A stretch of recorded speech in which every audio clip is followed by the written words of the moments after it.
Families are the compass that guides us. They are the inspirations to reach heights and our comfort when we occasionally falter.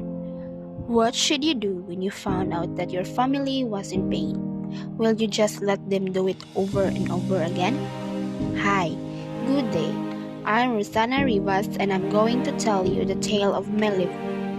The Tale of Melibee is Chaucer's response to the host's demand for a proper tale written in prose. It discusses a young man named Melibee who was rich and well known in his town. He had a wife named Prudence and a daughter named Sophie. One day, Melibee locked his wife and daughter in his house and went for a walk in the fields. While he was gone, his enemies broke into the house, beat up his wife, and gave his daughter mortal wounds in 5 places: her feet, her hands, her eyes, her nose, and her mouth. Melibee returned, saw what happened, and began crying. His wife Prudence calmed him down and began to give him some advice, relying on a large number of classical and biblical authorities, most of whom were typically well known in Chaucer's time. Melibee, however, doesn't think it proper to take advice from a woman, so Prudence recommends that he gathered a group of his friends to give him advice instead. Melibee does this, gathering most of the townsfolk in his house to advise him. The advice typically falls into 2 groups: the surgeons, physicians, lawyers, and old people tell Melibee to be cautious, while the neighbors and young people tell Melibee to launch an attack on his enemies immediately.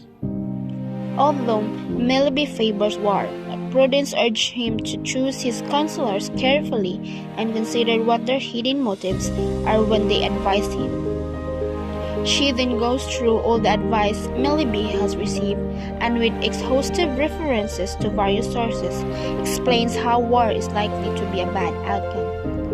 Prudence interprets Sophie's injuries as damage caused by man's vulnerability to the world, the flesh, and the devil.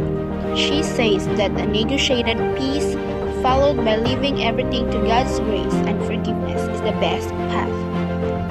Meanwhile, Melibee's enemies who injured Prudence and Sophie's are caught and brought before Melibee.